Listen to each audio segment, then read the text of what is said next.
Welcome back everybody, Tutor UK here, and this is Hakchi release 2.15, how to mod, walkthrough, tutorial, guide, whatever you want to call it. Yeah, for the latest release of Hakchi 2.15 for the NES Mini Classic. Yeah, I haven't done any of the previous iterations of it. I know there's a 2.13 which gives some major updates in terms of folder structures and stuff like that. I think there may have been a 2.14. I wanted to leave it. I think they were getting a bit too much for people, so I've left it till 2.15. I think this one will probably be the last one that I do. I don't think there's much more that Cluster could probably do with it that isn't already in there, that covers a lot of the bases that people are after. So I've got previous videos on Hakchi and the previous releases, so have a watch of them. I obviously don't follow them to the letter, follow this video, but there's some useful information in there nonetheless. So for them that may be new, I do apologise, because I say there may be some sort of things that I skirt over, but essentially all the links to everything that I mentioned will be in the description anyway. But you want to be going to this site here, which is where Cluster is the man who's who's programmed and put a lot of hard work into Hakchi to get it to the state it's in at the minute. Like I say, current version is 2.15. Some of the features there, I'm not going to read them all out. I'm sure you're all capable of reading it. I think just a point to note, they did include or did improve Windows XP support, from what I can gather. Again, don't quote me on that. And another point to note is also with people with Apples, it does work on Wine. I cannot advise you on how to get it to work. I'm not an Apple user, so you'll have to obviously perhaps search for a video on YouTube relating to that. But again, your link's there to the actual repository for Hakchi. So you go to 2.15, a bit more detail in terms of what is done and what's been included. And a lot of this is just back-end stuff, which won't mean a great deal to many people, but essentially it makes the application a little bit more stable, and a little bit more efficient, etc. And obviously there's a lot of multilingual in there now for different languages. And it mentions here RetroArch. So a point to note, and I think I covered this off in the last video. Hakchi, I think, was perceived really more as a way to get NES titles onto the NES Mini. Subsequent digging and evolvement of the code, they realised they could start running other emulators, and that's where RetroArch comes in. So RetroArch's an emulator in itself. It's a PC emulator, a machine emulator, which covers a myriad of other consoles and systems. So what, and I think it's the right way, and I covered this in the previous video. What Cluster's done is kind of separated the two out. So there's those purists, which I kind of fall into a little bit, that just want to keep the NES Mini just for maybe just Nintendo or just for NES stuff, and there's them that want to kind of use it as a Raspberry Pi, which it can do, but it's not as powerful. But the option is there for you to run Mega Drive software, other Sega systems, as well as 8-bit computers and all kinds of stuff. So he split it out. So if you want to run some of those other mods, and to be honest, it's worth putting RetroArch on there, if only for the different NES emulators, which will enable you to play some of the unsupported Mapper games. So again, links there. That'll drop you out to obviously the actual RetroArch Clover file. So again, you can all read there, but it looks like they've gone back to SNES 9X 2010. So now it's a lot better in terms of compatibility, etc. Now, I did start to do this video, and I come unstuck at this bit here. So I'll take you through that, because it's not as clear as what it looks like there. But yeah, you need to do what it says, and obviously download it with CORS. Okay, so you get your two files. You get your Hakchi 2 from here. You get your RetroArch with CORS from here. Right, so that gives you Hakchi 2, RetroArch with CORS. So Hakchi 2, again, another prerequisite, 7.zip. Don't use WinRAR, don't use WinZip. Details for 7.zip will be again in the description, but the URL is there in case anyone is following this as we go along. There was just issues with file security, access to files and stuff using the other two formats, but dead simple. You load it up, you extract it. Again, with all my videos and with all of the installations done of Hakchi, I always create a new folder. I always start afresh. I don't overwrite previous ones. I just think it's a lot cleaner, and it gives you a clean base to work off. There's no ambiguity in terms of if something doesn't work. So again, I just create a separate folder, dead simple, 2.15, extract it. Okay, so that will give you that folder there. With RetroArch cores, again, I just extract them into the root of 2.15, and that gives you RetroArch mod and cores. Okay, ignore Ciliums and ignore ROMs. That's for further on, and obviously they're fairly self-explanatory. I won't be telling you where to source these files from, these ROM files. That's for you to do. Dead simple. Google is your friend. It's not a difficult thing to hunt these down with the internet. So where do we go from here? So Hakchi 2, Hakchi.exe, we fire this up. So for them that are doing it for the first time, again, see my previous videos, because obviously you're going to get prompted to flash the kernel, which is up here. And even if you've done it on a previous one, it's always worth, you need to dump the kernel. So you have to do it either manually, or the system will do it automatically if it hasn't been done before. Okay, follow the on-screen guidance. One of the biggest hurdles I think a lot of people get is getting the driver to work.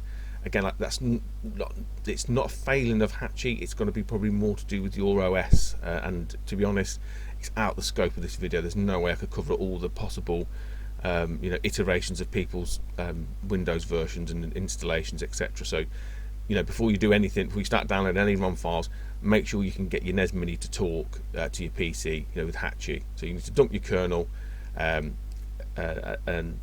follow the on-screen prompts. Okay, so we're at this screen now.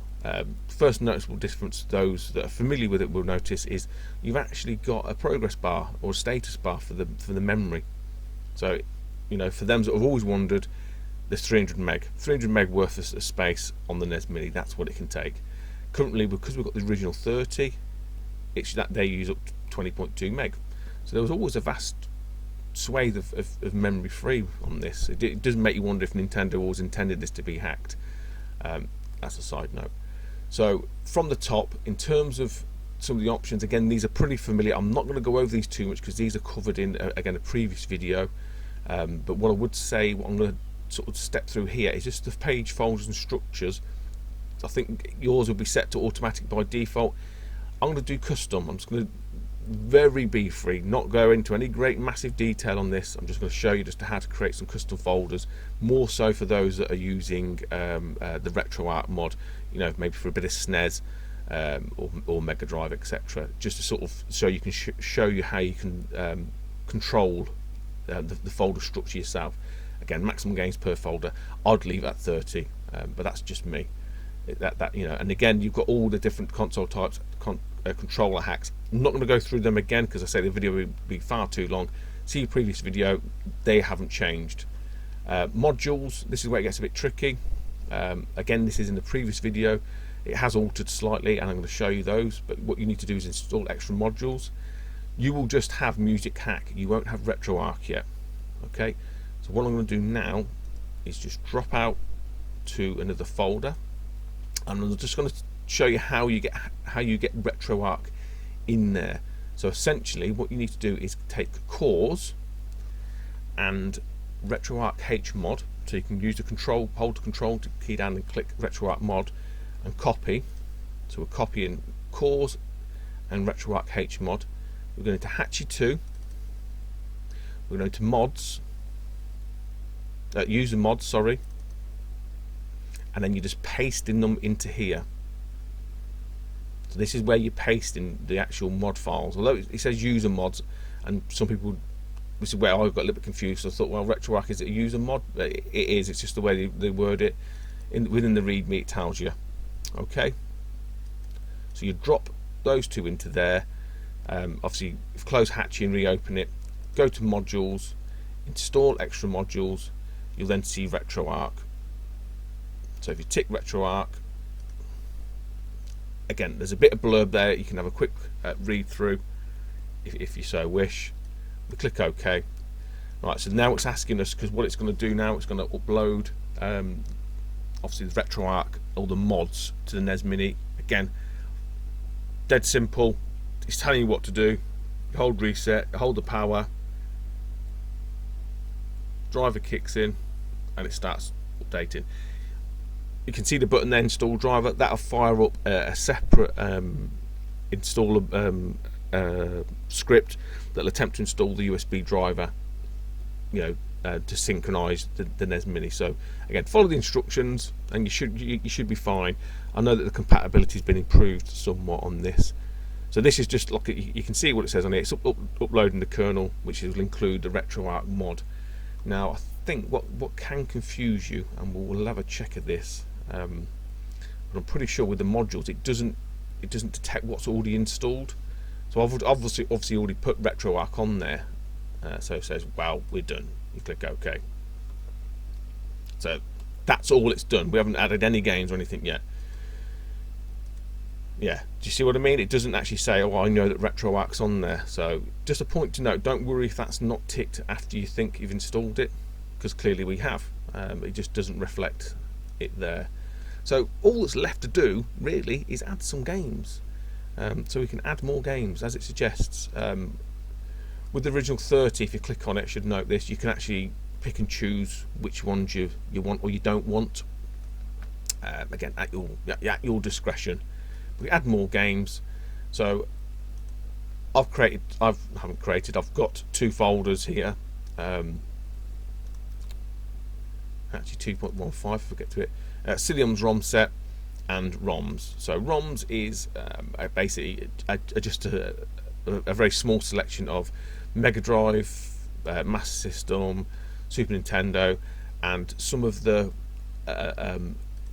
sort of more sought after NES titles that didn't work due to mapper issues. So I've included these in here. So again, if you do Control A, you select all of whatever files you want, and they can be in zip format as well. Again, I'm not telling you where to find these. So I'll go through and start processing them. So this is not doing anything to the NES Mini yet. This is just dropping these into Hakchi. Now, again, I covered these in the previous ones. A slight change here. So what it's saying is, by default, this game won't run on the NES Mini due to a mapper issue, but it would work if another emulator module is installed, hence RetroArch. Okay, so what you can basically say, if you know you've got a couple of these, and I have, you can do yes for all and you won't get prompted again. But we'll say yes for this one. So processing more, it should pop up again. So there's another one. So I mean, like I say, if you're putting in a massive amount of games and you know that you've got RetroArch on there, just click yes for all and it will just whir away. And there we go, and it drops them all into a nice list, as you can see.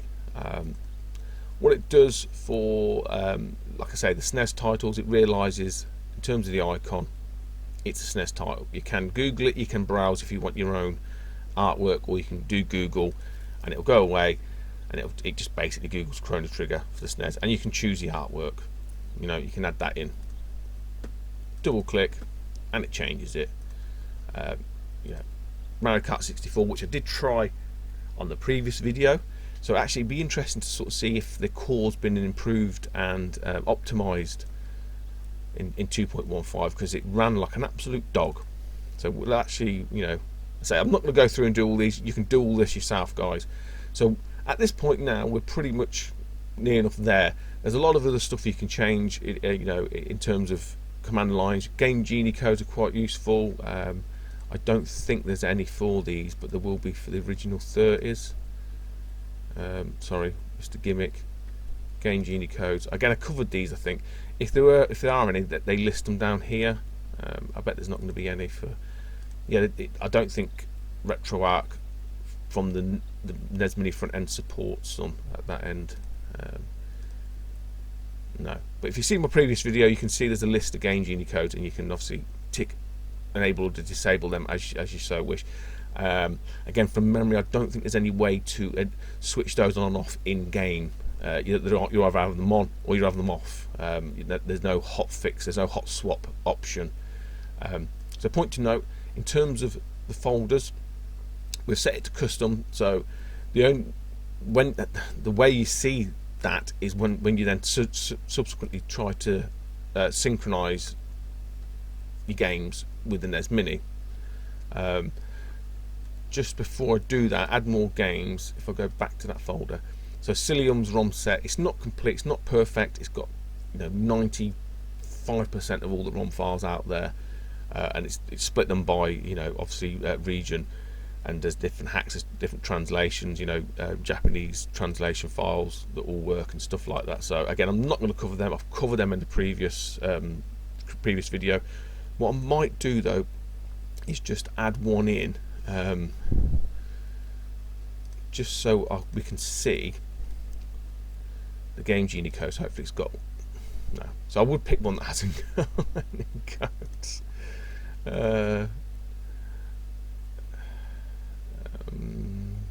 Let's have a look. 720. That's got to have some game Genie code, hasn't it? Yeah. So there you go. Just in case someone doesn't want to watch the other video, you just tick them as you see fit. Yeah. But like I said, there's no way to sort of hot swap them while in game. Anyway, let's synchronize these and see what it gives us. New games are moved to the unsorted folder. Okay. So it gives you a folder manager screen. Now be careful, because as soon as you click OK, it'll start to sync. So there's a couple of ways you can do this.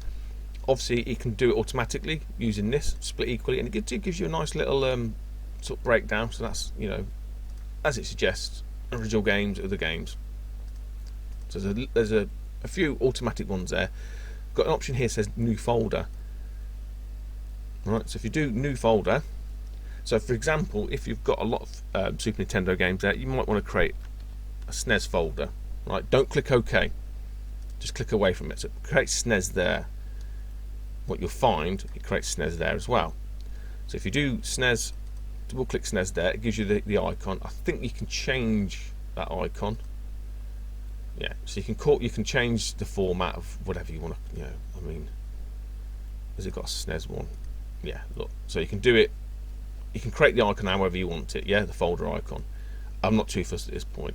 What you can do then, so for example, we know that Mega Man 2, sorry, SNES. We know that Mega Man 2, not Mega Man 2. Come on, Stu, think about it.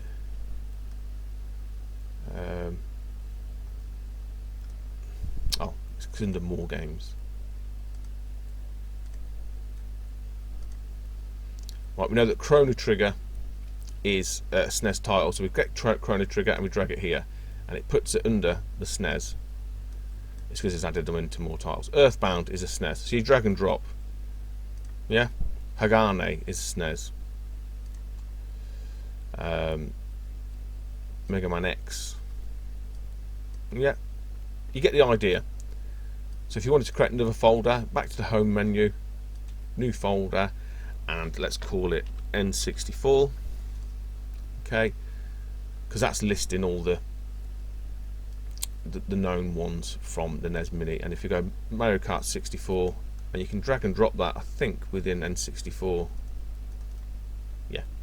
So there's multiple ways of doing it. It's just basic file structure, file and folder structure, and you just drag and drop them in, as you see fit. Yeah. Click OK. Click your menu, turn it on. No driver installed yet.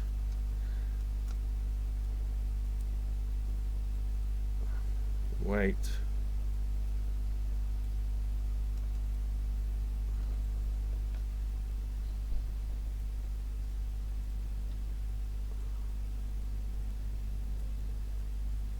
And away it goes.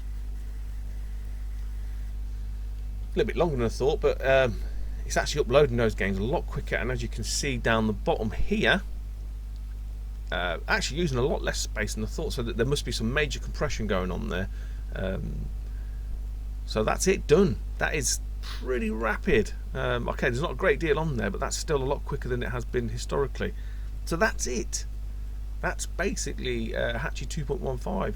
I say I'm not covering every single facet of it because some of the stuff is already been covered.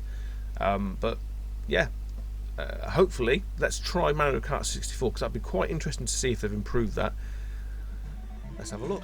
Okay, guys, here we go. Let's see what we can see and see what the outcome is. Hakchi 2.15. Again, you've got the usual suspects of top 30. More games. So obviously the more games is the file structure that you've seen before. Obviously I've created one called SNES, so you could have changed the icon on that. One called N64. So SNES, you go into SNES and it lists the SNES games. As you can see there, that's the one that I changed for Chrono Trigger. Yeah, I didn't put many in there. Obviously depending on what you want to do and how many you want to put in there, you can change that, you know. It's pretty self-explanatory. It takes you back. So the one I was probably more interested in, so more games will just be the other file structures from A to Z, where it's dumped all the other games in there. So you just have to be mindful with that file structure that those that you don't alter will be dumped into that folder there. But I'm interested in N64 because I say I tried the Mario Kart and it didn't run very well. So let's have a look. Let's see if they've improved. See if they've improved the core for it. It's not. No, it's not been improved at all, has it? Never mind. Yeah, if you really want to run it, you can do. That looks absolutely terrible. Yeah. Yeah, I don't think that's definitely not a goer, is it? But I say for me, you know, somewhat of a purist, mine will just be SNES and sorry, NES and a few SNES. I'm not.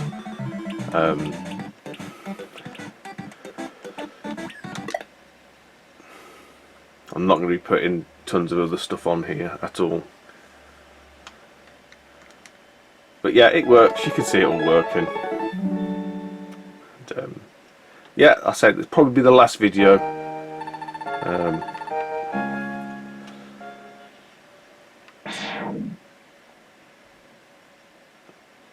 But the SNES emulation's slick. Dead slick. Alright, YouTube, take it easy. Don't forget to like, comment and subscribe. And I'll see you next time.